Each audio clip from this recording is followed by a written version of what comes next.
December 21, 2012. The end date of the sophisticated long count calendar created by the ancient Maya in Central America. Countless books and websites, magazine articles and newspaper headlines debate its meaning, with enthusiasts in two camps: those forecasting apocalypse, the end of time, and those who see a coming renewal, a rebirth of consciousness. Adding fuel to the debate, some scientists see the increasing number of natural disasters in recent years as evidence of a catastrophic climax of events in 2012. How much of what we're hearing is science, and how much is superstition? In this film, leading researchers, writers, and scientists in the field tell us exactly what this date means to them, why it's important, and what we should expect. The December 21st, 2012 date is gaining ground in the popular media, and there is a lot of apocalyptic hype around it. But it's sort of an indication that one is not looking deep enough into the phenomenon. One of the great challenges that poses us is this question of 2012. What does this mean to us?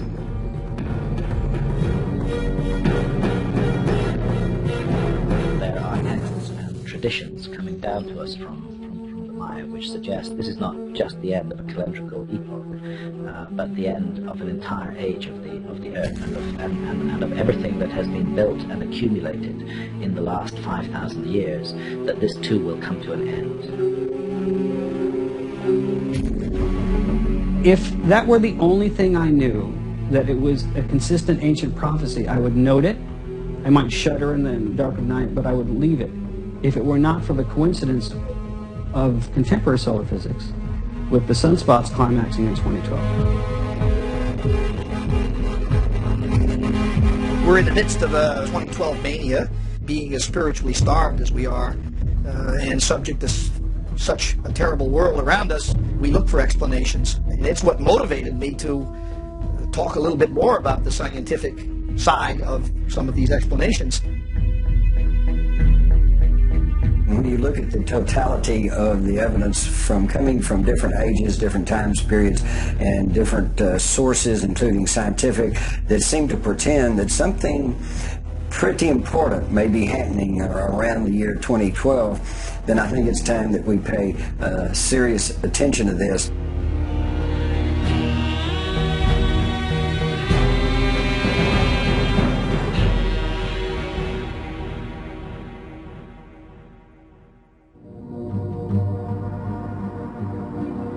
Modern man perceives time as a linear progression with a fixed past, present, and future. The Maya, on the other hand, understood time as something more fluid, and they believed that periods of time would be repeated through a series of world ages. The Maya were far from unique in their understanding of time as repeating cycles. In fact, many cultures around the world have had similar ideas about world ages, with highs and lows, beginnings and endings, apocalypse and renewal. When my book came out in 1998, Maya Cosmogenesis 2012, it sort of begged the question of whether or not these profound insights of the Maya were known to other world traditions. And so I took the whole galactic alignment thesis on a world tour and looked at other traditions. Basically, it does seem that the astronomical cycles and the galactic alignment information is deeply encoded in Western traditions. Mythologies, legends, everywhere from Asia to Americas to Europe to Africa, talk about periods of catastrophic dissolution of advanced civilizations, of civilizations in general. A lot of indigenous cultures around the world have a kind of coherent understanding of what this time means. So the Hopi in Arizona talk about this as being a transition from the fourth world to the fifth world, according to their oral prophecies. And then the classical Mayan civilization, they put forth the idea that 2012 is the end of a great cycle. So you can look at Mithraism, you can look at Egypt, you can look at Islamic astrology, with the doctrine of the lunar nodes. It almost seems like this galactic alignment information is a very ancient idea. It's really hard to look at any ancient mythological system without realizing that they thought in cyclical terms, not in linear terms. So literally, as we would put it today, what goes around comes around. My interest was, could there have been a forgotten episode in human history? And I began to find the evidence forcing me to look at a period of about 12,000 years ago. It was the end of the last ice age, and much in the mythology seemed to suggest that the cataclysm that occurred then in some way was going to come back. And so I found that my quest was not only for the beginning of human civilization, but also for the end of human civilization, and that the ancients seemed to be passing down some kind of warning, or perhaps taking into account that human civilization would change greatly, that cultures would change, that languages would be lost, looking for a universal system of communication. And it seemed to me that they looked to the heavens for that system, because the stars will always be above us and have always been above us. And if it's possible to encode your message by using the changing patterns of the stars, then you might hope that at some distant date someone else might be able to read that message. And this is when I came across the ancient Maya. The Maya were avid stargazers and appear to have inherited a body of astronomical knowledge from the Olmecs before them. And so it's in the Olmec monuments that we get the first hint of a calendar system, and that calendar system is perfected into a fine-tuned device by the ancient Maya. And like so much of ancient thought, it is cyclical in nature, that there are repeating periods of history just over 5,000 years in length. And it's just a fact that the latest cycle of the Maya calendar begins somewhere before 3000 BC and culminates on the 21st of December 2012. For the Maya, the idea that what was there before is lost and then returns would have made perfect sense. And it's this sense of a cyclical cataclysm linked to a cyclical rebirth that I found most eerie, really, and spooky in the Mayan tradition. The Mayans were extraordinary astronomers. They were able to foretell heavenly phenomena centuries into the future. What is crucial is the position of our sun against the background of the stars at the winter solstice, the 21st of December. And what we find is that the sun is rising against the background of the dead center of the Milky Way in our time. And the Maya knew this, and they knew that people would be able to observe it. And they're saying, this is a very important moment, take account of this, realize that you live in a time of change and a time of transition.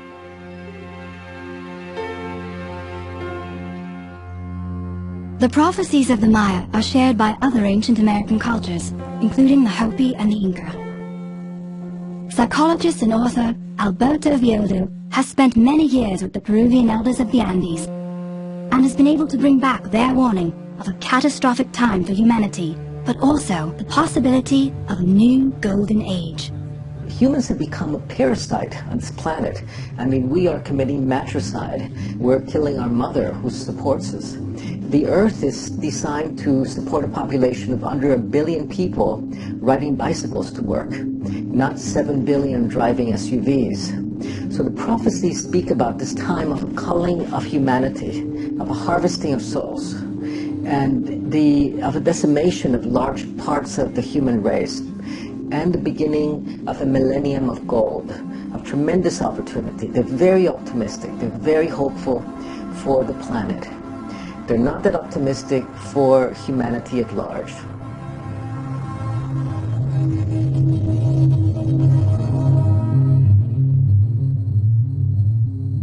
I had a shaman tell me one time, Alberto, we're going to miss our white brother. So they speak about a correction and a bringing back of balance to the earth. The way that this was announced was with the wrath of our father, the sun. They speak about the drying of the high mountain lagoons, the melting of the glaciers. This was to be the beginning of an apocalyptic era. But the prophecy spoke that the world would be set right again with the new planetary alignment that would take place. 12-21-12 prediction of the Mayan calendar is predicated on the assumption that the solar system travels around the galaxy in a predictable path, and that on that particular date we will eclipse the center of the galaxy. There will be the Earth, here's the Sun, here's the center of the Milky Way. We'll be cut off from a direct connection to the center of the Milky Way galaxy. And we will therefore be deprived of a certain energetic sustenance that we require for continuing to live as we have. What could that mean? The best description was given me, and I did go down to Guatemala and spend some time with Mayan shamans, and they related it to when you lose power in your house. For some appliances and some functions, there's no problem. When the power comes back on, the lights go back on. But there's certain things, the VCR clock and the microwave, that are thrown out of kilter even for being cut off from that sustenance for just a second. And that is their physical explanation for the danger of this eclipse. The timing of it means that all of the heavens will be aligned behind us to enable us to bring forth a new time into the planet, a time of possibility, of opportunity, of healing. I attended the most recent reading of the prophecy in 1998, where they were taking the pulse of the planet to see where we were within the division that had been received by the ancient ones. And in that reading of the prophecy, they said that the upheaval and the turmoil was to be far greater than had been anticipated, with the possibility of cascading crises. Not a single crisis, but 2 or 3 that would cascade off each other, bringing about dramatic corrections in the Earth's climate, making parts of the planet inhospitable and uninhabitable.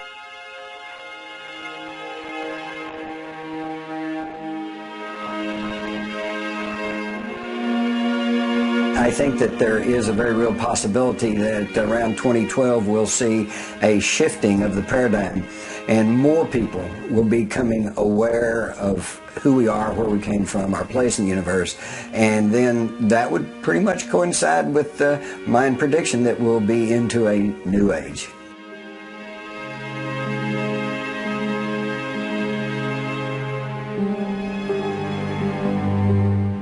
None of the ancient cultures that were able to calculate cycles of time with such incredible precision had the powerful telescopes and computers available to modern-day astronomers. Instead, they used naked eye observations of the stars above over multiple lifetimes to record and chart changes in the heavens and eventually to plot full cycles of time. The precession of the equinoxes is the astronomical process that underlies the Mayan calendar and all ancient systems of cyclical time. Perhaps I should just say a word about what the precession of the equinoxes is. Precession fundamentally is an observation of the heavens, and an observation that at certain seasons of the year, particular markers, the equinoxes and the solstices, if you look at the background of stars behind the sun, you'll find that that background is very, very slowly changing, and is changing at the rate of 1 degree every 72 years. And the view of mainstream astronomers as to why this is happening is they hypothesize, they have not proved, that there is a cyclical wobble on the axis of the Earth, rather like the wobble of a top that has been spinning fast, but its spin has begun to decay, and the poles of the top begin to make a great circle. And this is what they believe is happening with the Earth. Now, because the Earth is the viewing platform from which we observe the stars, changes in orientation of that viewing platform will cause changes in the observed appearance and positions of the stars in the sky at particular times of year.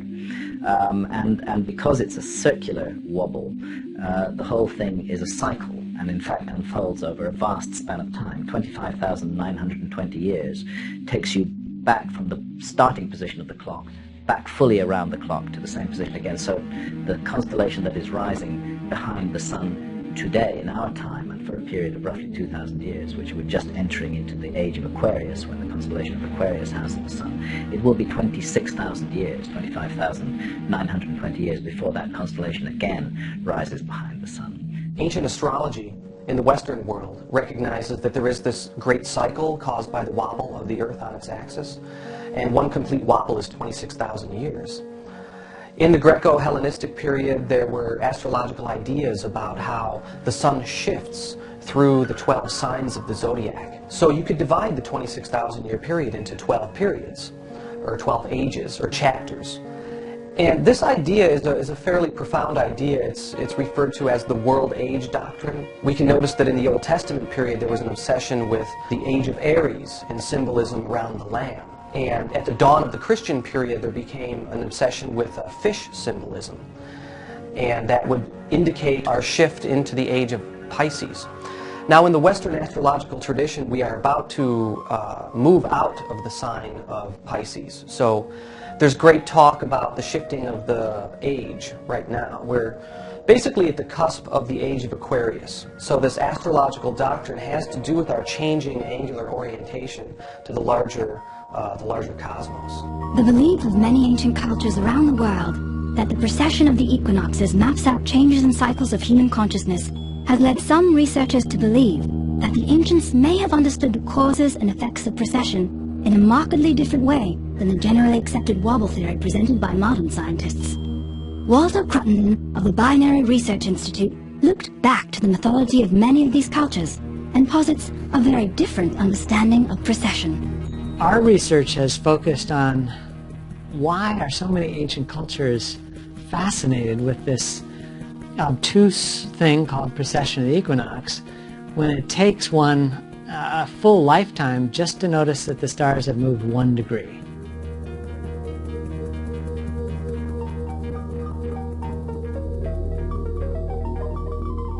There's 200 plus myths that talk about this movement of the stars causes some change in the history of the Earth.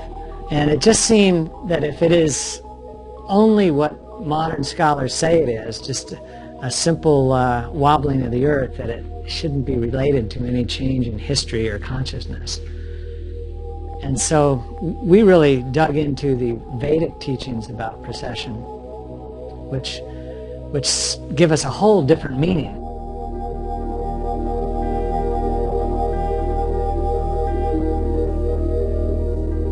We believe that the Earth moving with the Sun, the whole solar system going around another star, we believe is the cause of why we see this precession of the 12 constellations of the zodiac.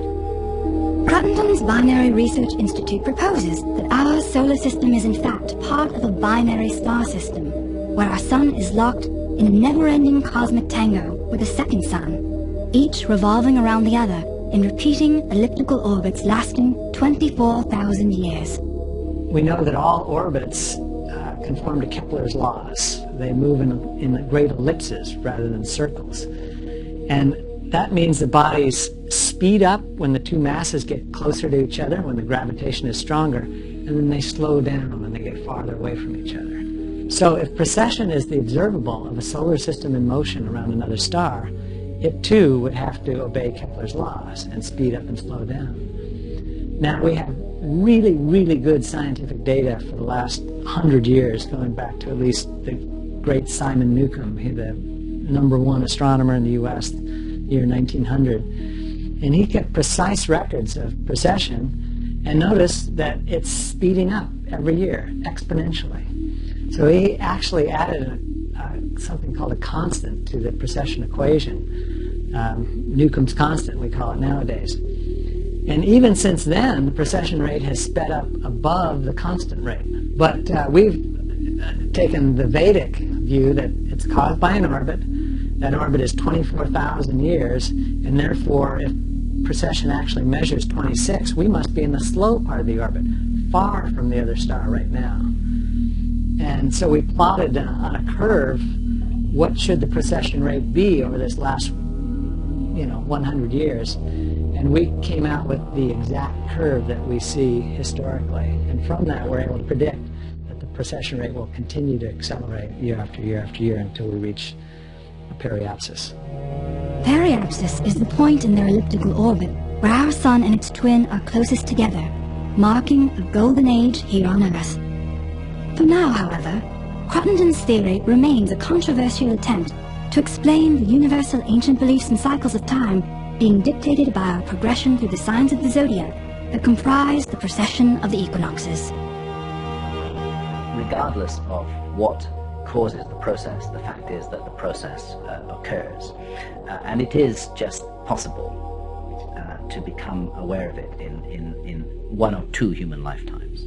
But it seems that passed down to us from deep antiquity, and the Maya were one of the vehicles or channels to pass this knowledge down, was a knowledge of precession of the equinoxes, and a very accurate knowledge of the rate at which it unfolds, I would say, a knowledge of a scientific level of accuracy, and that this is encoded and expressed in ancient myths all around the world, and is specifically encoded and expressed in the Mayan calendar. So, if there was a golden age in the past, then the ancient system of ideas would suggest that a full cycle of precession, a full cycle of almost 26,000 years, would bring us back to that golden age again. And they always saw a correspondence between sky and ground, so that what happens on Earth is connected to what happens in the heavens. And yes, what goes around comes around, and we are going through a great cycle of time. We find ourselves placed in a particular position on that cycle of time, which in the Mayan system is very near the end of a whole age of the world and the beginning of the next.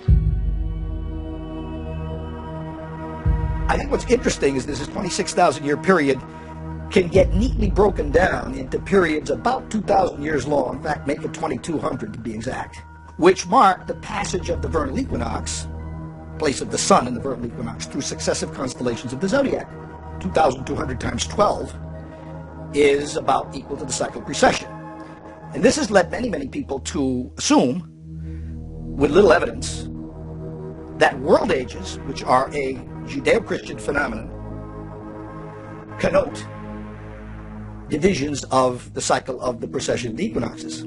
So we all have heard of the age of Aquarius. Of course, that doesn't happen until 2700 AD. Be that as it may, the sun is about to enter Aquarius in some hundreds of years. And according to the Judeo-Christian myth, this is a world-changing phenomenon. So one could say that the ages of man are star-fixed, according to this philosophy.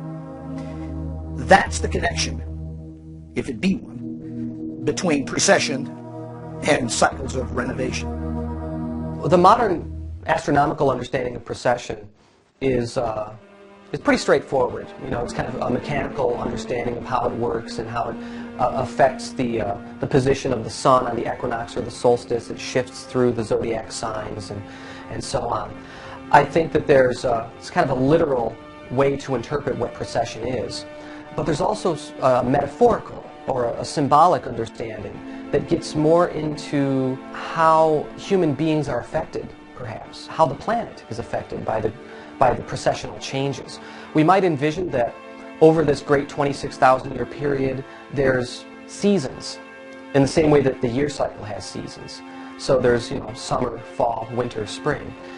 And I think this is kind of an insight into this larger cycle and how it actually does affect Earth phenomena, including life on Earth.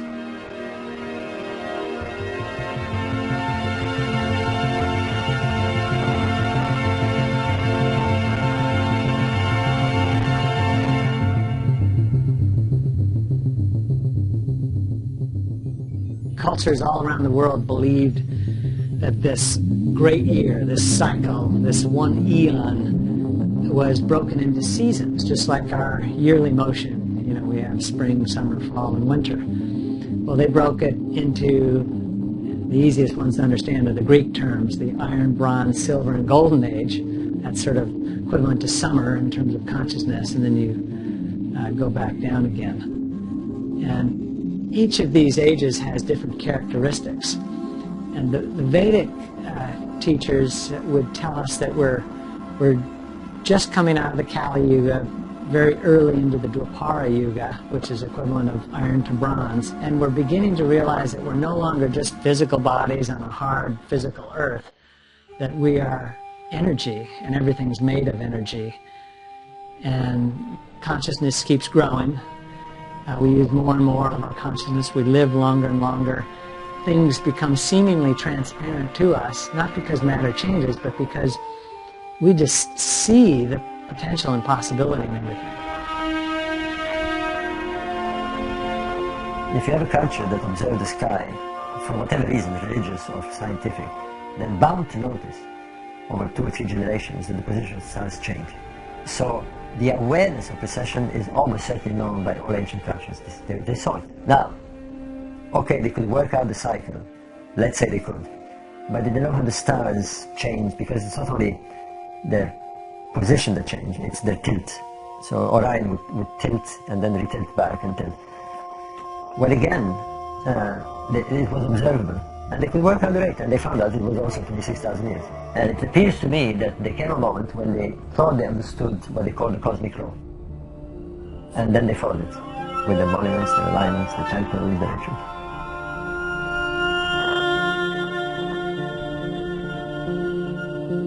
In addition to a simple knowledge of precession among the ancients, there seems to be a very, very deep insight into how precession is related to changes on this planet that goes beyond what modern science is willing to acknowledge. When are people like that, who have created a calendar system of mind-boggling complexity and accuracy, tell us that some great change is going to take place in our time, and that it is a change from which humanity will emerge utterly different, we need to take them seriously. We can't just dismiss that as the ravings of some primitive tribal culture. And there's a tendency to do that in modern society because we regard every culture before our own as primitive. We have to listen to what they have to say. One thought that has often occurred to me, since the Maya were such avid stargazers and were founding their star observations on a tradition that went back way before them, we just don't know how far back, is that they may perhaps have known something that we don't know. When the Maya speak directly and specifically of a cataclysmic end, a gigantic flood, an overthrow of the world as we know it now, I don't think we should rule out the possibility that they may be speaking of real physical events, which caused them to want to draw particular attention to this date in our calendar, 21st of December 2012. There were floods and hurricanes in the Maya area, and the idea of a watery ending to the world, pictured on page 74 of the Dresden Codex, last page, water gushing out of the mountain to the sky. These were real experiences, and you have it in the Enuma-Elish, which is the Sumerian creation myth. It is in world mythology, because the world is destroyed, and it is recreated. And we take these marvelous stories of destruction of the world and recreation, and then we bring them into a macroscopic kind of focus by imagining it's the whole world that's going to end. And yes, my friends, it will end. There's no question. There will be an end of the world. You know, study these creation myths, and you'll see they're there for a good reason. I mean, people did experience the destruction of their world, and they did rebuild it. And it happened before, and it'll happen again.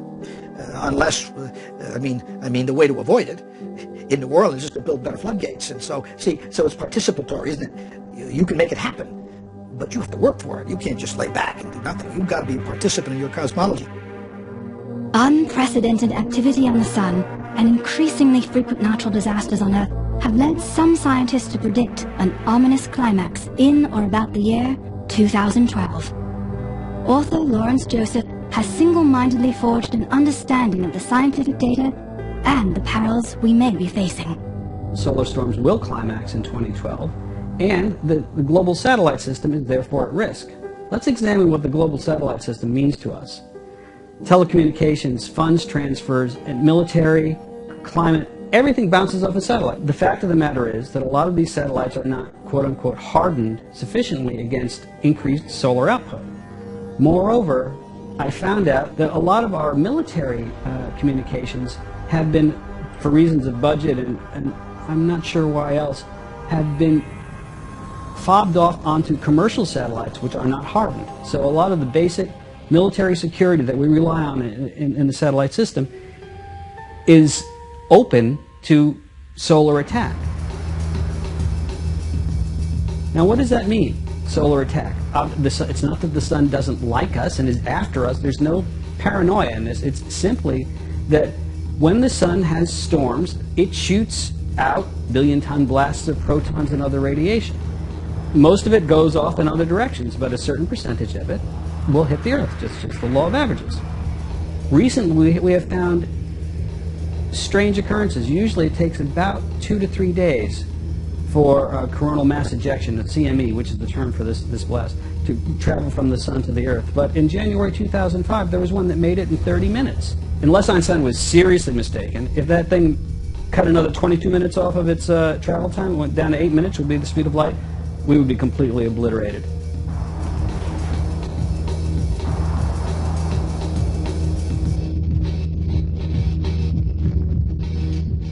California-sized cracks are opening up in the Earth's magnetic field, and when the crack opens up, the magnetic field is our shield against these coronal mass ejections, our shield against solar radiation. And when the crack opens up, our shields are down, Scotty. Not all scientists agree with Joseph's findings. Colgate University professor of astronomy and anthropology, Anthony Avini, is skeptical that external forces are creating most of the changes we are experiencing on Earth. If a stream of solar particles can cause radio fade out, it can also affect satellite communications. But I don't think that it's going to have any large-scale geophysical effect on the Earth. And I suppose you could, if you really want to push it, you could connect it with weather. But we have to remember that the bulk of the effect that produces hurricanes, tornadoes, is entirely encased within the Earth. It's got a lot more to do with rotation and the circulation of air than it does with these outside effects, but I would admit that it could have a meteorological effect. There are a number of theories as to why the sun is acting up in this way, and why in 2012 it will be the next climax of such activity. I had become familiar with the work of a Dr. Alexei Dmitriev, who's a Russian geophysicist who, for about a decade now, has contended, in a nutshell, that our entire solar system is moving into an interstellar energy cloud. And this cloud is responsible for exciting the atmospheres of the planets, including the Earth, and particularly the sun. And the reason why the sunspots are growing stronger and more frequent is because we're moving into this cloud.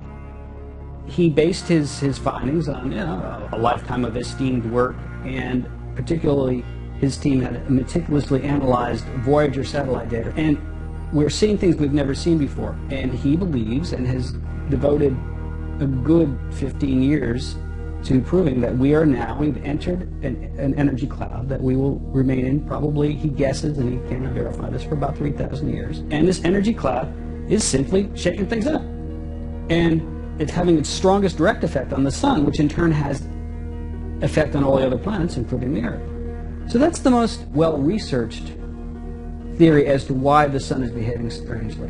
Most scientists, I think, will give you that it may well be the most active the sun has been since the end of the last ice age. So we can't really infer reliably from earthbound data, which is all we have, how the sun acted before the end of the last ice age.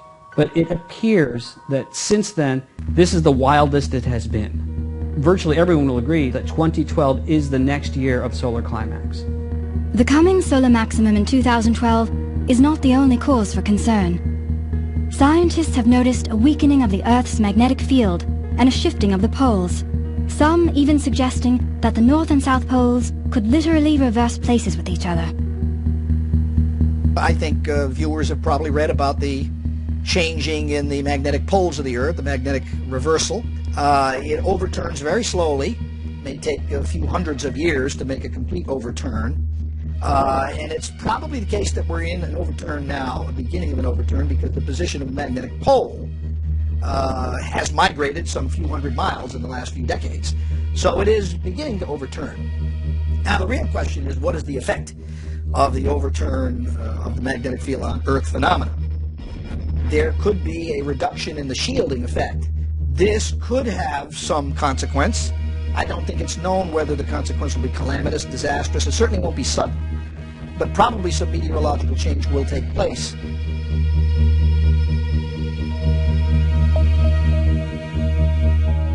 This planet has at its heart a ball of molten iron with enormous mass and weight, which is also spinning inside the Earth itself. Is it possible that there's some interruption in this spin, perhaps to do with magnetism, perhaps to do with solar magnetism, which literally capsizes the Earth? I wouldn't rule it out entirely, and there's much that's come down to us from the past that suggests that.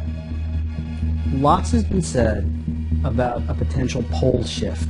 It seems clear that the poles are beginning to move at rates that have not ever been measured before. Whether or not this is the beginning of an actual pole shift or more how long this all will take, I don't think anybody can say. But of more immediate concern is 2012, 5 years from now. The consequences for us here are going to be greater.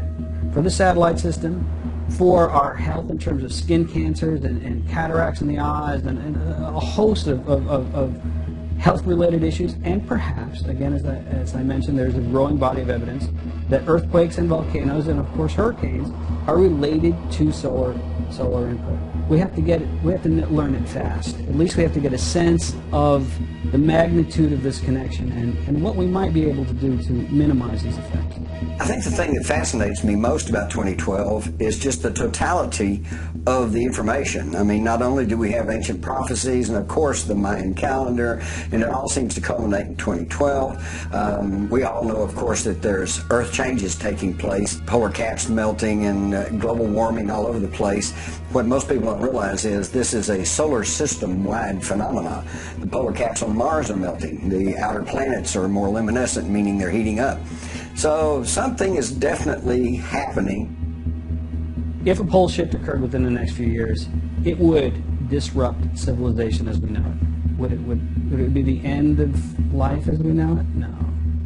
But it would be such a major change that it would mark the end of an era that we probably all had assumed was eternal.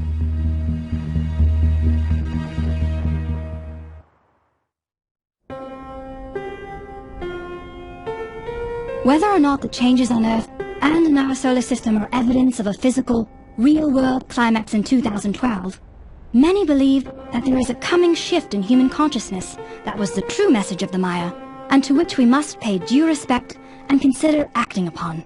I tend towards the metaphorical interpretation here. I think that if we're due for any kind of pole shift, it should be a pole shift in our collective consciousness. In other words, we have to steer clear of that pole that wants us to keep living in a world of dualism, you know, to be fixated to that mode of culture that seeks to dominate other cultures around the world, and instead shift our minds to emphasize a partnership society.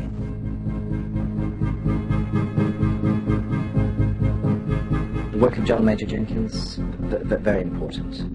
It's had a huge influence on my thinking about the ancient Maya. I think he's really made highly significant breakthroughs in understanding what was going on with the ancient Maya and what event in the heavens they were able to predict thousands of years ago that would occur in our time and our time only.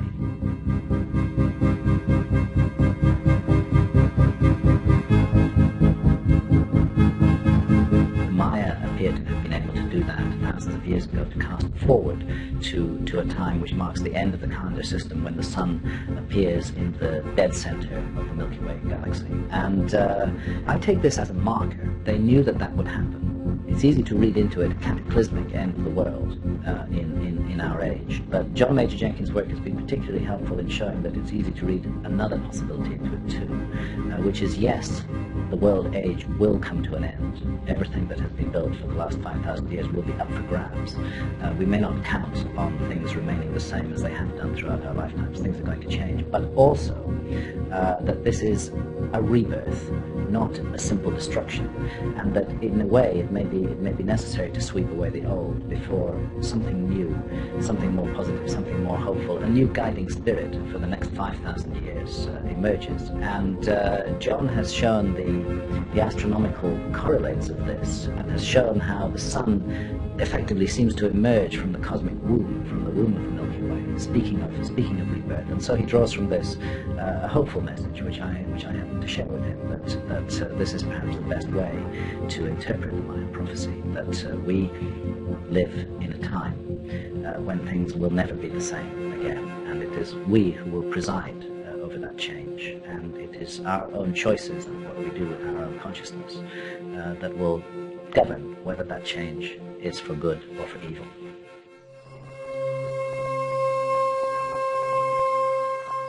The Maya calendars speak for an insight into time that is somewhat counterintuitive to Western linear time. For the Maya, it's cyclic, but it's not only an insight into the cyclic nature of time, but it's a vision of time and cycles as a breathing out and a breathing in. You know, moving out of connection to our true selves and then moving back into relationship with our true selves. The long count cycle, which we understand is one of the grand cycles of the Maya. It was conceived of as a creation moment and a completion of a cycle. These eras, as we might well call them, lasted a grand number of years, 5,125 years. This great tally of years comes to its completion in December of 2012. Curiously enough, it also coincides with the winter solstice. This we thought was quite interesting and profound, and probably not accidental in any way for the ancient Maya, being that these two very important solar stations bracketed the creation to completion. The Maya calendars also encode an insight into the interwoven nature of reality, what we might call a fractal model or a quantum model of reality. We see this most clearly in the 260-day calendar, the Tzolk'in. This is the core building block of all the Maya calendar systems. It consists of 13 numbers combined with 20 day signs, so 13 times 20 equals 260. 260 is a key number for the Maya because it corresponds to the human gestation period. So there's this 9-month process of human unfolding that we all share. This is the philosophy behind the Maya calendar. Time unfolds like a flower, and it's unfolding the inner essence, consciousness, out of the earth matrix, you might say. Another use for the 260-day calendar is that it corresponds to the interval between planting and harvesting of corn in the highlands. So that's an agricultural metaphor. Most incredibly, the 260-day calendar is used as a key in the Maya almanacs. The Maya almanacs are calendars that schedule the appearance of Venus and Mercury and Mars. So there's this very, very important astronomical reference in the 260-day Tzolk'in calendar as well. What we see in all this is the use of 260 as a key to different dimensions in human experience. It's basically uniting the cycles in the heavens and the cycles here on Earth, including cycles that human beings experience. So it's an insight into that paradigm of as above, so below. The microcosm reflects the macrocosm.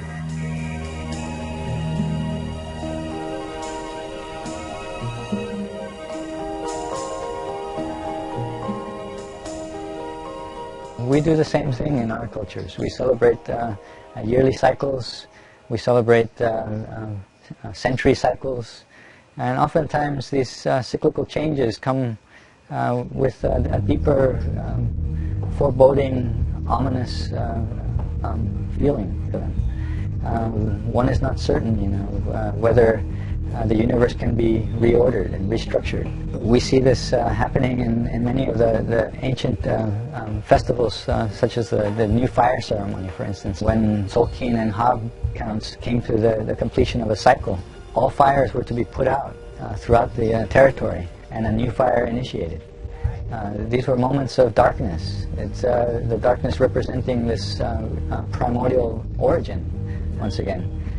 The new fire is the creation of the hearth once again. We see these as very symbolic and very powerful moments of recycling and renewal. The grand cycle should fall within the same parameters. And so on the closure of the grandest of the cycles of all, this should also be a moment of closure, but also of renewal. There are still daykeepers that are following, in an unbroken way, the ancient Tzolk'in calendar. However, there's another calendar, the long count, that basically fell into disuse over 8 centuries ago. This is the calendar that gives us the 2012 end date. In the long count calendar, there are cycles, and the largest cycle is a period of 13 baktuns, which is 5,125 years. This 13 baktun cycle was conceived of by the Maya as one world age. So it's a key to understanding the Maya doctrine of the world ages that we find in the creation mythology. And scholars now know how to correlate the Maya calendar with our own calendar. We know that the 13 baktun cycle end date falls precisely on December 21st of 2012. The long count develops to a much greater degree in certain sites, a lesser degree in others. Some sites will only utilize the 260-day count. And most of their hieroglyphic inscriptions do not incorporate the long count. Other sites will develop even more complex cycles, such as the 819-day cycle that Palenque develops. The calendar is manipulated and utilized in different sites to a different degree. But we can say that throughout the Maya world, that system was prevalent during the Middle to Late Classic period, it being abandoned shortly after the decline and subsequent abandonment of some of these great sites. Why did the Maya pick 2012 to end this vast cycle of 13 baktuns? For the Maya, the important thing always happens at the end of the cycle. So at the end of the cycle, you have this galactic alignment. Now, my approach to the galactic alignment has been to look into the Maya traditions and try to understand how the Maya encoded this galactic alignment into their core traditions, such as the Maya creation mythology, the ball game symbolism, other Maya traditions, such as king-making ceremonies. And what I found is that the December solstice sun and the Milky Way and these different features, these astronomical features that are involved in the galactic alignment. For example, there's a feature called the dark rift, the great cleft in the Milky Way. This is precisely where the December solstice sun is going to be converging with the Milky Way at the dark rift. These astronomical features are front and center in the Maya creation mythology.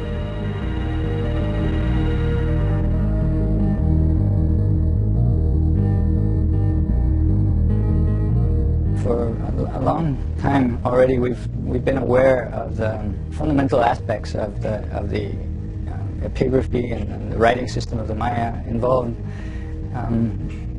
calculations of time, and those were determined to be related to astronomical cycles. So we understand from a very early time that astronomy was very influential in the creation of an ideology.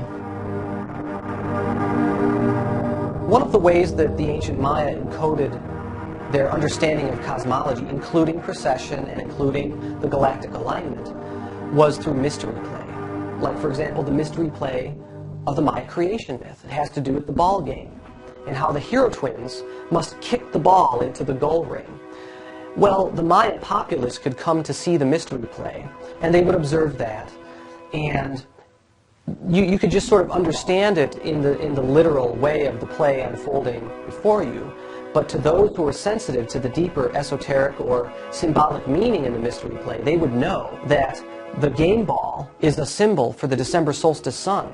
And when the hero twins are trying to kick the game ball into the goal ring being the dark rift in the Milky Way, the whole mystery play and the ball game is a story that encodes the galactic alignment process. A number of hieroglyphic inscriptions situated throughout the Maya world tell us that the concept of creation was a pan-Maya phenomenon. Each site, it seems, had their own version of that mythology. In this way, we see that there is a kind of uniqueness to each site, but still maintain a very strict adherence to a philosophy that was universal. And so we can say that Palenque, for example, developed a complex relationship to those ancestral deities in that moment of creation, and expressed it in a beautiful way, a way that was unique to Palenque.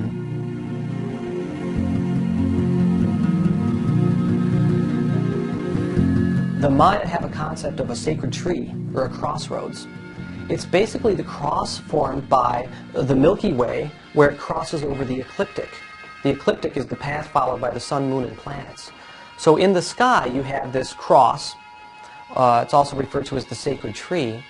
And it manifests in Mayan symbolism and iconography. For example, at the classic period site of Palenque, the great ruler Pakal was buried, and his sarcophagus lid has a very famous carving on it, and it depicts him falling into the underworld at death.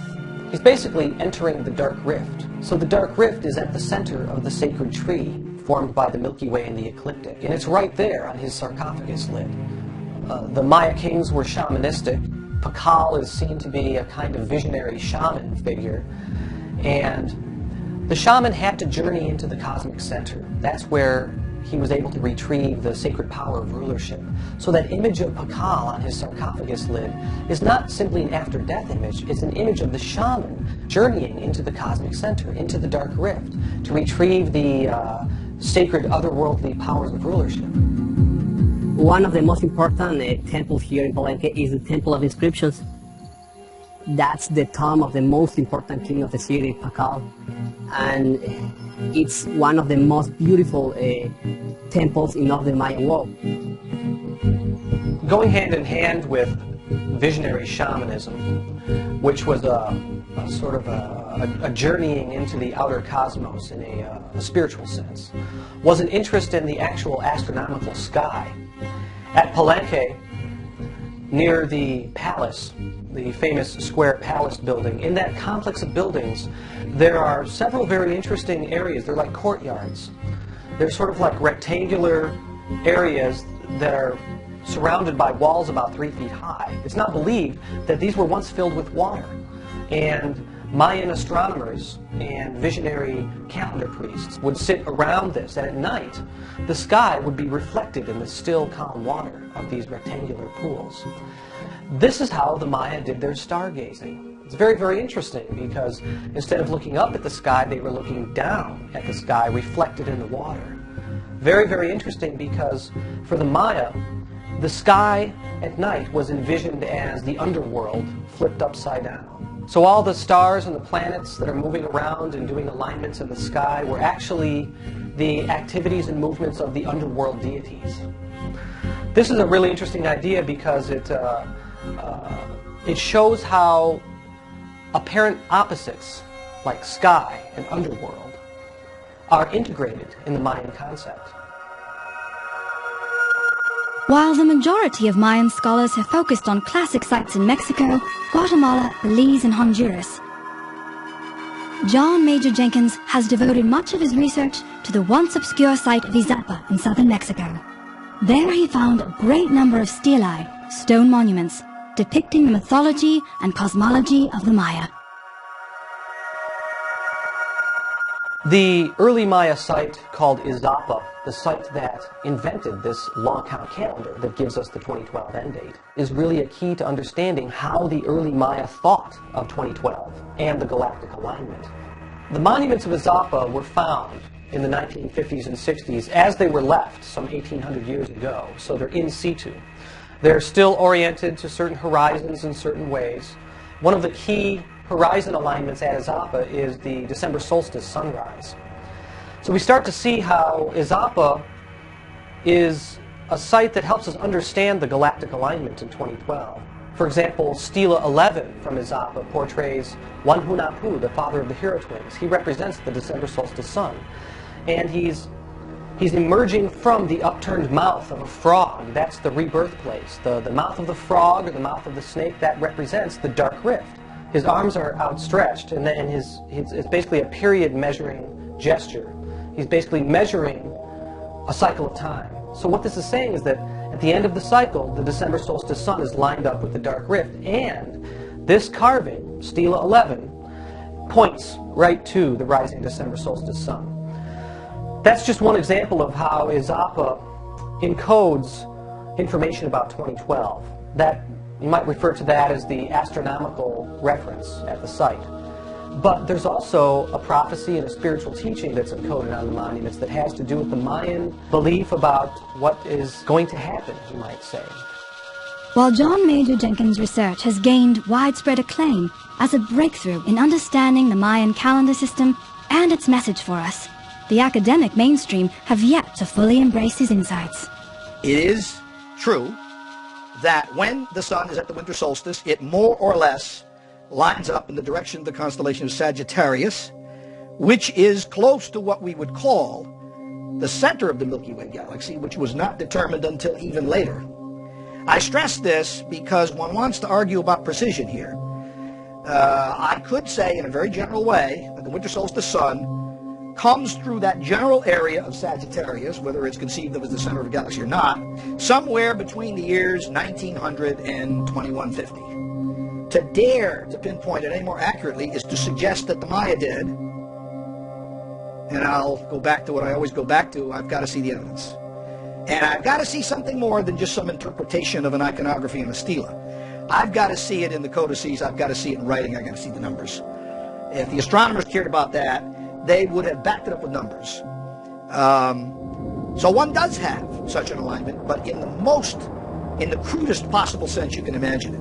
Whether or not the Maya accurately predicted the relative location of the Earth, the Sun, and the center of the Milky Way galaxy on December 21, 2012, the fabled galactic alignment, their observation of the heavens above directly influenced their worldview below on Earth. The Mayan shamans, or spiritual leaders, used hallucinogenic plants and substances to enter an altered state from which they were able to bring back wisdom and knowledge, enabling them to interpret their heavenly observations.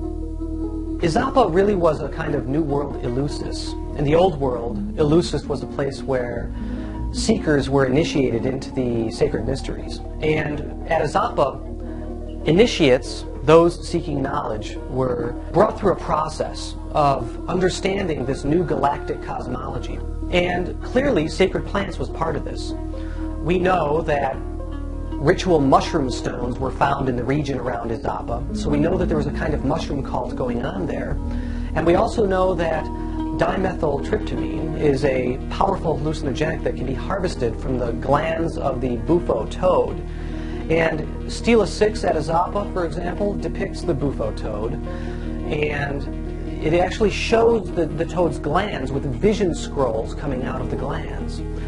This actually indicates a very clear proof that they were aware of the vision-producing effects of the gland secretions. So it's very clear that Izapa was an initiatory center that utilized hallucinogenic plants and substances in order to facilitate expansion of consciousness so that larger perspectives could be embraced. The Inca, the Hopi, the Mayans were all shamanic cultures, and they entered into altered states of awareness in order to access this body of wisdom, which is infinite. So to do that, they had to step outside of ordinary time, which is the opportunity we all have today as we come to the end of time, is to step into infinity, to step into this body of ancient wisdom.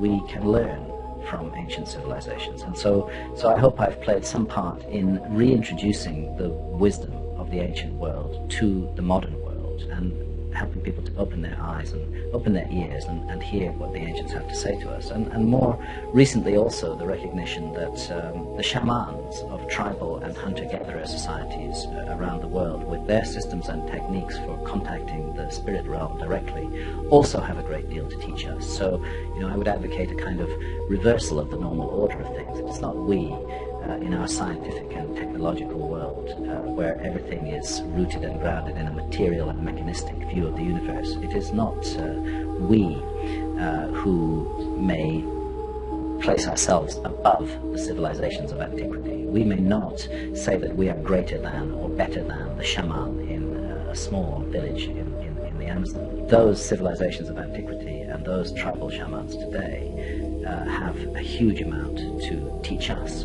And we can only recover the better part of ourselves if we are willing to listen to what they have to say. So I suppose that's what I've tried to do. I've tried to say this that came before, this knowledge of the spirit world that shamans still possess today, this is what really matters about us. Let's listen to it. Sacred plants will give you access. They'll give you access to these domains, but that's the easy way. Shamanic training is very rigorous. It demands that you spend time in nature in vision quest and not just increase the serotonin levels in your brain so you can experience the divine for a fleeting moment and then come back into a life that is hell. So you have to be willing to pay your dues, to do the work, to spend time in nature, to spend time with yourself, and not just increase the levels of dopamine or certain brain chemicals that stimulate bliss. The psychedelics have opened the doors for many people in the West, but opening the doors and walking through them are very different things.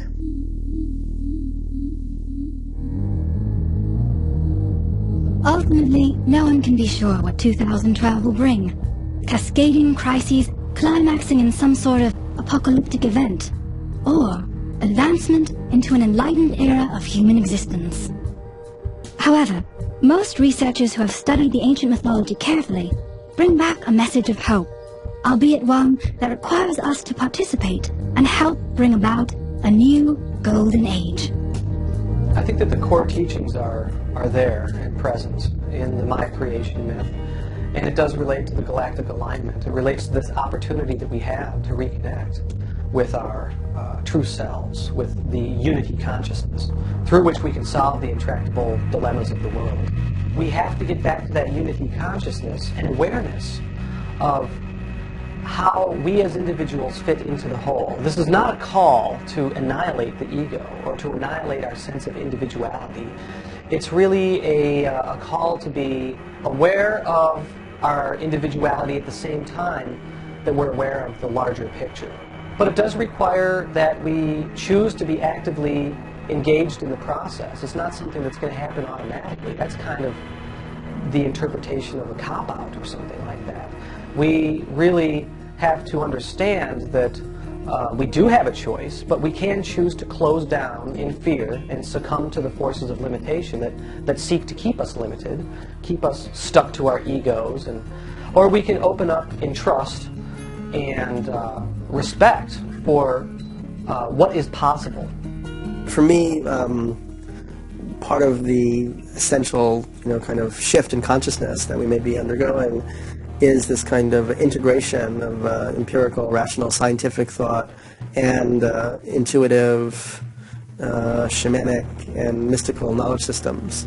And for me, it's really as those two aspects come together, this next level of human consciousness is beginning to be formed and to sort of recognize itself. And that's actually what I see the archetype of Quetzalcoatl also kind of indicating or representing as an archetype. It's the meaning of bird and snake, the feathered serpent. So it's the meaning of heaven and earth, spirit and matter, or it could be seen as the meaning of the materialist, empirical thrust of Western culture with the esoteric and mystical framework of indigenous cultures and Eastern cultures. So for me, like, one thing that's really important that's been happening lately in the last 50 years has been the integration of Eastern metaphysical thought into the Western psyche. So like everywhere you go, like every airplane, people are reading Thich Nhat Hanh, the Dalai Lama, Eckhart Tolle, The Power of Now. I mean, that's Vedanta philosophy re-expressed for the European Western mindset. So people still sort of tend to think of spirituality as a trend in a way, but I don't like the word spirituality very much. But I think it's much closer to being a profound transformative shift in our psyche. So now I think there's a second stage in that initiatory process going on for the Western psyche, but it's happening on a much more foundational level because so many more people have made those kind of connections and have had those kind of experiences and have kind of integrated to a much deeper level. According to the Maya, the Maya believes this cycle is the cycle of the death. So probably they trace this exact day, December 21, 2012, because this is the time when all the death is going to stop, and it's going to start another cycle of rebirth, peace, but it can represent a lot of things. I'm sure that the world is not going to end in that specific day. Another cycle is going to begin. Worrying about some unfounded cataclysm that's going to take place in the year 2012 is not a part of my worldview. I just don't get it. And so I would advise you not to worry. I would advise you not to worry. Invest your time in feeding the homeless, helping the poor, and being green. I mean, invest your time in that. Not in joining some far-out cult where we'll all stand at the top of the North Pole on our heads to wait for the coming. Because I don't think it's going to happen. It ain't going to happen. How's that for being specific? I just don't think that there's a moment at 2012 where, like Jehovah's Witnesses, we, the psychedelically enlightened few, are going to have to walk civilization down off its bad trip, right? I think that time's already here. So yeah, it is up to us to take each other down off the bad trip. It's just that I don't think that's 4 or 5 years from now. I think I see it every day. The concept that this end date or completion date of the Mayan calendar has some relevance to the world in a global sense, I think is a fallacious thought. Because this system is a particular system that was developed for and by Maya, for their particular ideology, for their particular place in the world. It would be a mistake to rally around a philosophy that has its place in its history and in its world, and appropriate it as something that belongs to a global sense. As we come to the end of the calendar, we're going to be emerging into a millennium of gold, millennium of opportunity, a time of living in peace with each other, of clean rivers, of clean air. Our challenge today is to embody the prophecies, to become that human after 2012 that I refer to as Homo luminous. But that's not guaranteed. We think that we can postpone making the tough choices. Well, the time is today.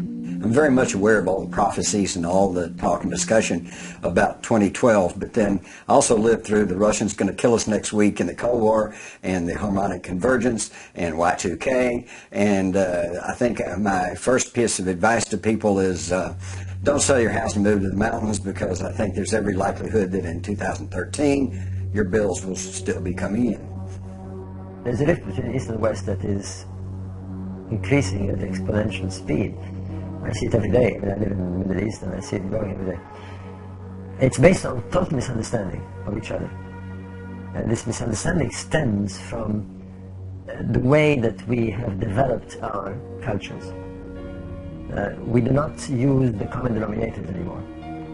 Ultimately, we're all children on this planet. We belong to the same planet. What we have done is segregate this and separated these beliefs through religious orders, through nationalistic orders. We're in dire need for a message.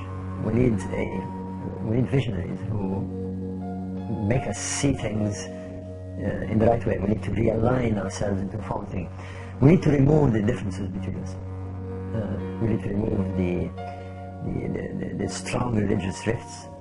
We need to remind ourselves that even if we are to have religion, that it springs from the same source. Which is ironic, because the three major Semitic religions, Judaism, Christianity, and Islam, are literally from the same source, from the Old Testament. And yet, we've slaughtered each other for centuries. Why? Because we've taken that common denominator and isolated it to create different power bases. Somehow we need to realign on this. Is there going to be a cataclysm? Is it bad news for us? Or is it more like by getting together and bringing ourselves together, we can somehow make the world change? It's the latter part that appealed so much to people when they read about the Maya, because the Maya developed a participatory cosmology. It's all about human action and what you must do as a human being to perpetuate the status quo in the universe or to change it. It's up to you. You can do it. And here we sit in the year 2012 approaching, not being able to do a damn thing about the Big Bang or evolution. And that bothers us. We want a cosmology in which we can participate. The Maya had it. And so we look to them and say, well, maybe we can learn something from them.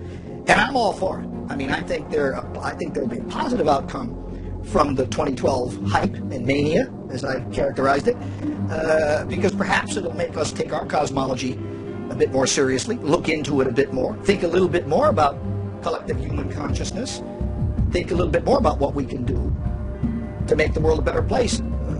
That's a great message. And if that's what comes out of all this, I'm a happy camper, as we say.